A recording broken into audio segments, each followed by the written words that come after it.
ከላይ ያሉትን ቆርጦ ከርክሞ ለላይ ከፍ የሚል የለም ከእኩል ይጀምራል ይውላችሁ ኒሂሊስቲክ አፕሮች ማለት እሱ ነው መምህሩን ትተውና ተማሪው ላይ ማትኮር ማለት ነው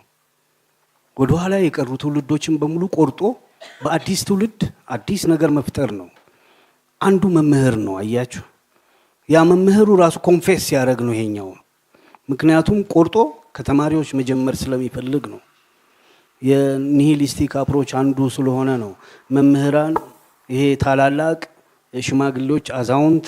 የአካባቢ ሽማግሌ እንዲ የሚባሉትን ነገሮች እና ከነሱ የተወረሱ ከትውልድ እየተወራረሱ የመጡትን ነገሮች ነግሌክት አድርጎ በአዲስ መሰረት ላይ አዲስ ነገር መፍጠር ነው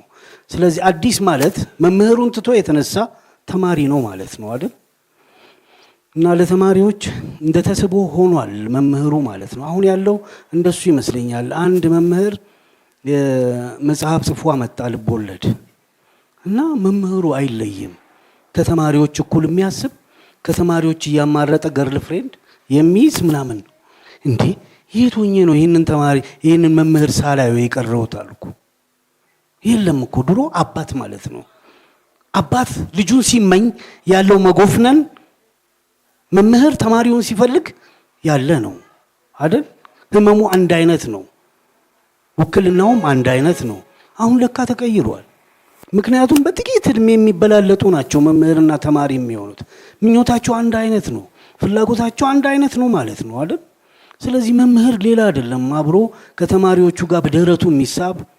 ሌላ አባብ ማለት ነው ብለን እንድናስብ ያደርጋል ሙሉውን ግን አይደለም የኛ መምህሮች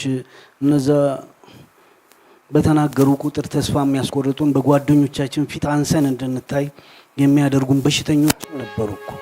መምህሮች አይደል እኔን ራሱ አሸማቆ አናቴም ብሎ 10ኛ ክፍል ላይ በተማሪዎች ፊት እንዳፍር አድርጎ ትምህርት ላቋርጥ ሁሉ ነበር እንደሱ አይነት በሽተኛ ደግሞ አለ ከቤቱ ከማገገሚያ ጋጣው የሚወጣ መምህርም አለ ከሱ ደግሞ እነዚህ ኩል ሆነው የሚሻሙት ይሻሉ ይሆናል እኔው ግን የኒሂሊስቲክ አፕሮች ያለው ልቦለድ ሁሉ ጊዜም ከላይ ያሉትን ቆርጦ ከርክሞ ልክ መንገድ ላይ እንደምታዩ ጽድ ወደ ላይ ከፍ የሚል የለም ከእኩል ይጀምራል ከተማሪዎች ነው ከመምህሮች ሳይሆን ለዛ ነው ምናልባት እዚህ ልቦለድ ላይ እቺ